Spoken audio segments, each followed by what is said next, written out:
വിസ്മയം എന്ന കഥയുടെ തുടർഭാഗം. തിങ്കളാഴ്ച മുതൽ കോളേജിലേക്ക് പോകണമെന്ന് വിചാരിച്ചുകൊണ്ട് വിസ്മയ സൈക്കിളിൻ്റെ അടുത്തേക്ക് നടക്കുമ്പോൾ ഒരു കാര്യം. തിരിഞ്ഞു നോക്കുമ്പോൾ ജയശങ്കറാണ്. എൻ്റെ അച്ഛൻ പെങ്ങളുടെ മകളാണെന്നൊന്നും ഇവിടെ വന്ന് പറഞ്ഞേക്കരുത്. എനിക്കിത്തിരി നാണക്കേടാണ്. നിന്നെപ്പോലുള്ള ചാവാലികൾ എൻ്റെ ബന്ധുക്കളാണെന്ന് പറയുന്നത് തന്നെ ചത്തതിന് തുല്യമാണ്. ജയശങ്കറിൻ്റെ വാക്കുകൾ അവൾ ശ്രദ്ധിക്കാതെ സൈക്കിൾ ചവിട്ടി കടന്നുപോയി. ഉള്ളിൽ പറയത്തക്ക വേദനയൊന്നും തോന്നിയില്ല. കാരണം എന്തും താങ്ങാനുള്ള കഴിവ് അവളുടെ മനസ്സിലുണ്ടായിരുന്നു.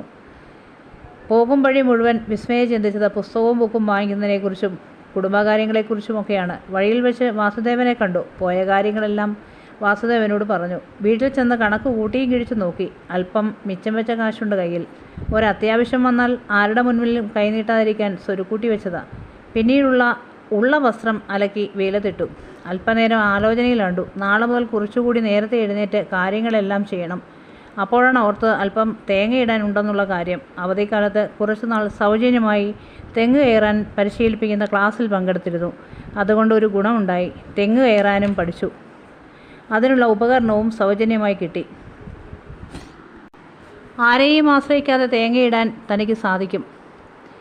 നേരം കിട്ടിയാൽ അയൽപ്പക്കത്തെ ചില വീടുകളിലും തേങ്ങയിട്ട് കൊടുക്കും. തെങ്ങ് ഒരുക്കണമെങ്കിൽ തേങ്ങയും കൂലിയായി 100 രൂപയും കിട്ടാറുണ്ട്. തനിക്ക് കിട്ടുന്ന തേങ്ങ കുറച്ച് എടുത്തതിന് ശേഷം ബാക്കി വിൽക്കും. വിസ്മയുടെ ജീവിത ചിലവുകൾ വർദ്ധിച്ചു തുടങ്ങി. മീൻ വിൽപ്പനയ്ക്ക് നടക്കുമ്പോൾ പലരും ചോദിക്കും, പഠിത്തമൊക്കെ എങ്ങനെ, നന്നായി നടക്കുന്നുണ്ടോ? വിസ്മയ തലയാട്ടും. ചിലർ ചോദിക്കും, ഇനി എന്തിനാ കൊച്ചേ പഠിക്കുന്നത്? ഈ പണിക്കുള്ള പഠിപ്പൊക്കെ ആയില്ലേ? കുറച്ചുകൂടി കൂടുതൽ മീനെടുത്താൽ കുറേ കൂടി വിൽപ്പന നടക്കില്ലേ? ഇങ്ങനെയുള്ള ചോദ്യം ചോദിച്ച് ബുദ്ധിമുട്ടിക്കുന്നവരുമുണ്ട്. എന്ത് പറഞ്ഞാലും വിസ്മയെ പ്രത്യേകിച്ച് ഒന്നും പറയാറില്ല. താൻ ഇതുവരെ ജീവിച്ചത് എങ്ങനെയാണെന്ന് അവൾക്ക് നന്നായി അറിയാം. എന്ത് ചെയ്യണം, എന്തു ചെയ്യണ്ട എന്നതും ഈ പ്രായം കൊണ്ട് തന്നെ വിസ്മയ മനസ്സിലാക്കി കഴിഞ്ഞു. ഈ 18 വയസ്സിനുള്ളിൽ 50 വയസ്സിൻ്റെ അനുഭവങ്ങളാണ് തനിക്കുണ്ടായത്. അതുകൊണ്ട് തന്നെ തൻ്റെ ജീവിതത്തിൽ ആരുടെ അഭിപ്രായത്തിനും സ്വാധീനത്തിനും ഒരു സ്ഥാനവുമില്ല. തിങ്കളാഴ്ചത്തെ പതിവ് പരിപാടികൾ രാവിലെ 8 മണി കൊണ്ട് തീർത്ത് ഒരുങ്ങി കോളേജിലേക്ക് പുറപ്പെട്ടു. കോളേജ് കവാടം കടന്ന് വിസ്മയ ചെന്നതും കൂവലും കളിയാക്കലും തുടങ്ങി. മീൻ ചന്തയിൽ നിന്നും വന്നവളെ, മീൻകാരി, മീൻ മണക്കുന്നവളെ എന്നെല്ലാം എന്തെല്ലാം പറയാമോ അതെല്ലാം വിളിച്ചു കൂവി. ചില കുട്ടികൾ, തൻ്റെ മീൻ വിൽപ്പന അറിയാവുന്ന പലരും അവിടെ പഠിക്കുന്നുണ്ട്. +2 എന്നോടൊപ്പം പഠിച്ചിരുന്ന പല കുട്ടികളും അവിടെ ചേർന്നിട്ടുണ്ട്. വിസ്മയ ഇതൊന്നും തന്നെയല്ല എന്ന ഭാവത്തിൽ നടന്നു നീങ്ങി. അപ്പോഴാണ് തൊട്ടടുത്തുകൂടി ഒരു ബെൻസ് കാർ കടന്നുപോയത്. അത് ജയശങ്കറിൻ്റേതായിരുന്നു. അതിൽ നിന്നിറങ്ങിയ ജയശങ്കർ രൂക്ഷമായി വിസ്മയെ നോക്കിക്കൊണ്ട് ഓഫീസിലേക്ക് കയറിപ്പോയി. തൻ്റെ ആരുമല്ലാത്തവരെക്കുറിച്ച് താൻ എന്തിന് ചിന്തിക്കണം എന്നോർത്ത് വിസ്മയ ക്ലാസ്സിലേക്ക് കടന്നു. കുട്ടികളിലേറെ പേരും വന്നു കഴിഞ്ഞിരുന്നു. ഇടയ്ക്കത്തെ ഒരു സീറ്റിൽ ഇരിപ്പുറപ്പിച്ചു. കുട്ടികൾ പരസ്പരം പരിചയപ്പെടുന്നുണ്ടായിരുന്നു. തൻ്റെ അടുത്തിരിക്കുന്ന കുട്ടി വിസ്മയോട് പേരെന്താ എന്ന് ചോദിച്ചു. അവൾ പറഞ്ഞു, വിസ്മയ. ആ കുട്ടിയുടെ പേര് രേഷ്മ. ഒരു ഡോക്ടറുടെ മകളാണ്. അമ്മ ടീച്ചറാണ്. തൻ്റെ അച്ഛൻ എന്താ ജോലി? പേരെന്താ? അമ്മ എന്ത് ചെയ്യുന്നു എന്നൊക്കെ രേഷ്മ ചോദിച്ചു. അച്ഛനും അമ്മയും ഇല്ലെന്ന് പറഞ്ഞു. മറ്റൊന്നും പറയാൻ തോന്നിയില്ല. പെട്ടെന്നാണ് ക്ലാസ്സിലേക്ക് ജയശങ്കർ കടന്നു വന്നത്. കുട്ടികളെല്ലാവരും എഴുന്നേറ്റു. അയാൾ എല്ലാവരെയും നോക്കി ചിരിച്ചു. ഗുഡ് മോർണിംഗ് പറഞ്ഞു. തൻ്റെ പേര് ജയശങ്കർ എന്നാണെന്നും നിങ്ങളുടെ ക്ലാസ് ടീച്ചറാണ് എന്നും ഇംഗ്ലീഷാണ് ഞാൻ പഠിപ്പിക്കുന്നത് എന്നും പറഞ്ഞു. അതിനുശേഷം എല്ലാവരോടും പേര് ചോദിച്ചു. വിസ്മയുടെ ഊഴം വന്നു. തൻ്റെ പേര് വിസ്മയ വി നാഥ് എന്ന് പറഞ്ഞു തീരുന്നതിന് മുൻപേ അടുത്തയാളോട് ചോദിച്ചു. താനൊഴികെ എല്ലാവരോടും ജയശങ്കർ വളരെ മര്യാദയോടെയാണ് സംസാരിച്ചത്. വിസ്മയ അതൊന്നും ശ്രദ്ധിച്ചില്ല. അന്ന് ഉച്ചവരെ ക്ലാസ് ഉണ്ടായിരുന്നു. ഉച്ചയ്ക്ക് മുമ്പ് 2 അധ്യാപകരോട് വന്നുപോയി. വിസ്മയ തൻ്റെ സൈക്കിൾ ഇരിക്കുന്നിടത്തേക്ക് ചെന്നു. പക്ഷേ സൈക്കിളിൻ്റെ കാറ്റ് ആരോ അഴിച്ചുവിട്ടിരുന്നു. കാറിലും ബൈക്കിലും വരുന്നവർക്കോ അച്ഛനമ്മമാരുടെ സഹായമുള്ളവർക്കോ തൻ്റെ ബുദ്ധിമുട്ട് മനസ്സിലാക്കേണ്ട കാര്യമില്ലല്ലോ. അവരെ പറഞ്ഞിട്ട് കാര്യമില്ല. സൈക്കിൾ തള്ളി അടുത്തുള്ള കാറ്റ് നിറച്ചു തരുന്ന കടയിൽ കൊണ്ടുചെന്ന് കാറ്റടിപ്പിച്ചു. അതിനുശേഷം വീട്ടിലേക്ക് പോയി. വഴിയിൽ വെച്ച് ദാഹം തോന്നിയപ്പോൾ ഒരു നാരങ്ങാവെള്ളം കുടിച്ചു. വീട്ടിൽ ചെന്നിട്ട് ശേഷം ആഹാരം കഴിച്ചു.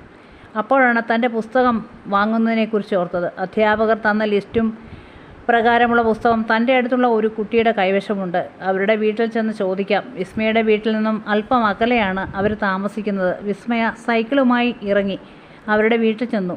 തൻ്റെ കൂടെ പഠിച്ച ഒരു കുട്ടിയുടെ സഹോദരനാണ്. അദ്ദേഹത്തിൻ്റെ കൈവശമാണ് പുസ്തകമുള്ളത്. വിസ്മയെ കണ്ടപ്പോൾ അവരുടെ അമ്മയുടെ മുഖം കറുത്തു. അത് കണ്ടതേ വിസ്മയ മുറ്റത്ത് തന്നെ നിന്നു. അതിനുശേഷം ചോദിച്ചു, ധന്യ ഇവിടെയുണ്ടോ? ഇല്ല. അല്പം ഗൗരവത്തിലായിരുന്നു മറുപടി. അപ്പോൾ വീട്ടിനകത്തു നിന്നും ധന്യയുടെ സഹോദരൻ ധീരജ് ഇറങ്ങി വന്നു. ആ, വിസ്മയോ? പുസ്തകത്തിനായിരിക്കും അല്ലേ? അതെ, അവൾ പറഞ്ഞു. എല്ലാ പുസ്തകവും വേണോ? വേണം, അവൾ പറഞ്ഞു. അയാൾ അകത്ത് കടന്ന് പുസ്തകം എടുത്ത് കൊണ്ടുവന്ന് വിസ്മയയ്ക്ക് കൊടുത്തു. വിസ്മയെ ചോദിച്ചതുകൊണ്ടാ, അല്ലെങ്കിൽ എൻ്റെ ഒരു സുഹൃത്തിൻ്റെ അനിയത്തിയും ചോദിച്ചിരുന്നു. വിസ്മയെ ചോദിച്ചു, എന്താ വില? പഴയ പുസ്തകമല്ലേ, വിലയൊന്നും വേണ്ട, ധീരജ് പറഞ്ഞു. അങ്ങനെ പറയരുത്, ഒരു വില പറയൂ, വിസ്മയ പറഞ്ഞു. എന്തെങ്കിലും തന്നേരെ, അയാൾ പറഞ്ഞു. 300 രൂപയും കൊടുത്ത് വിസ്മയ പുസ്തകവുമായി പടി കടന്നു. അപ്പോൾ ധീരജിൻ്റെ അമ്മയുടെ ഒച്ച കേട്ടു. നീ ആരോട് ചോദിച്ചിട്ടാ മീൻകാരി പെണ്ണിന് പുസ്തകം കൊടുത്തത്? ഇവിടെ ഇനി പഠിച്ചിട്ട് കളക്ടറാവാൻ പോവുമല്ലേ? വന്നോളൂ ഓരോരോ അസത്തുകൾ. തന്നെയല്ല അവർ പറയുന്നത് എന്ന് ഭാവിച്ചുകൊണ്ട് വിസ്മയ നടന്നുപോയി.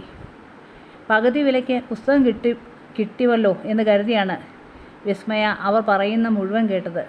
അവൾ വീട്ടിൽ ചെന്ന പുസ്തകമെല്ലാം നന്നായി പൊതിഞ്ഞു, ബുക്കുകളും പൊതിഞ്ഞ് പേരെഴുതി. പിന്നീട് വിളക്ക് കത്തിച്ചു വെച്ച് പ്രാർത്ഥിച്ചു. ആഹാരവും കഴിച്ചു കിടന്നു. കുറച്ചു കഴിഞ്ഞപ്പോൾ കതകിൽ ആരോ മുട്ടുന്ന പോലെ തോന്നി. ഉള്ളിൽ വല്ലാത്ത ഭയം തോന്നിയെങ്കിലും ഭാവിച്ചില്ല. കാരണം അച്ഛൻ്റെ ചെറുപ്പത്തിൽ തൊട്ടേയുള്ളതാണ് ആ കതക്. നല്ല ഉറപ്പുള്ളതാണ്. ആര് തട്ടിയാലും അത്ര പെട്ടെന്നൊന്നും തുറക്കില്ല. എങ്കിലും ശ്രദ്ധിച്ചു കിടന്നു. അപ്പോഴാണ് വാസുദേവൻ്റെ ശബ്ദം. ആരാടാ അത്? ആ ശബ്ദം കേട്ടതും ആരോ ഓടുന്ന പോലെ തോന്നി. അന്നു മുതൽ വിസ്മയ ഒരു കാര്യം തീരുമാനിച്ചു. വാസുദേവനെ നാളെ മുതൽ വീട്ടിനകത്ത് കിടത്താം. ആരെന്തു പറഞ്ഞാലും തനിക്കൊന്നുമില്ല. അവൾ എഴുന്നേറ്റ് ചെന്ന് കതക് തുറന്ന് വാസുദേവനോട് പറഞ്ഞു. വാസുവേട്ട, എന്താ കുഞ്ഞെ, കിടന്നില്ലേ? ഞാൻ വാസുവേട്ടനോടൊരു കാര്യം പറയാൻ വന്നാണ്. എന്താ മോളെ? വാസുവേട്ടൻ ഇന്നു മുതൽ പുറത്ത് കിടക്കണ്ട, അകത്ത് കിടന്നോളൂ. അത് വേണ്ട കുഞ്ഞെ, ഇതാ നല്ലത്, അയാൾ പറഞ്ഞു. അവൾ പറഞ്ഞു, അതുമാത്രമല്ല, ഇനി മുതൽ ഇവിടെ ഇരുന്നാൽ മതി. ഒരാൾക്ക് കൂടി ചിലവിന് കൊടുക്കാൻ എനിക്ക് സാധിക്കും. എൻ്റെ മുത്തശ്ശിയെപ്പോലെ ഞാൻ കരുതിയിട്ടുള്ളൂ. ഒരുപാട് സുഭിക്ഷം ഒന്നുമില്ല. ഉള്ളതുകൊണ്ട് ഓണം പോലെ നമുക്ക് കഴിയാം. വാസുദേവൻ ഉടനെ പറഞ്ഞു. ഇല്ല മോളെ, അല്ലെങ്കിലും ഞാൻ ആരോടും ഭിക്ഷ യാചിക്കാറുമില്ല. എൻ്റെ മനസ്സിലെ വിഷമം കൊണ്ട് ഞാൻ അല്പം മുഷിഞ്ഞ് നടക്കുന്നു, അല്ലെങ്കിൽ അലഞ്ഞു തിരിഞ്ഞ് നടക്കുന്ന കണ്ടിട്ട് ആൾക്കാർ എൻ്റെ നേരെ പണം എറിയുന്നതാണ്. എനിക്ക് പെൻഷനുണ്ടല്ലോ, അത് കൃത്യമായും എനിക്ക് കിട്ടും. എവിടെ ഇരുന്നാലും സ്വന്തം വീടിനോടും സ്വന്തക്കാരെയും വിശ്വസിച്ച് എനിക്ക് കിട്ടിയത് ഇതാണ്. അതിനുശേഷം എല്ലാ നാടും എനിക്ക് ഒരുപോലെയാണ്. ഞാൻ ആരോടും പണം ചോദിക്കാറില്ല. ഒരു മുറിഞ്ഞുപോയ കാലും താടിയും മീശയും വളർന്ന എൻ്റെ ഈ രൂപവും കൂടി കണ്ടപ്പോൾ എല്ലാവരും ഞാനൊരു ഭിക്ഷക്കാരനാണെന്നാണ് കരുതിയത്. ചിലപ്പോൾ ചിലരൊക്കെ എനിക്ക് പണം തരും, ചിലപ്പോൾ ഞാൻ നിഷേധിക്കും. ചിലർ നിർബന്ധിച്ച് തരാറുണ്ട്. ഞാൻ നിഷേധിക്കാറില്ല. കാരണം സത്യത്തിൽ ഞാനൊരു തെണ്ടിയല്ലേ? തെണ്ടി തിരിയാനല്ലേ എൻ്റെ വിധി. എല്ലാവരും ഉണ്ടായിട്ടും സാരമില്ല, ഓരോരുത്തരുടെയും തലയിലെടുത്ത് അല്ലാതെ എന്ന് പറയാൻ. അടുത്ത ഭാഗവുമായി നാളെ കാണാം.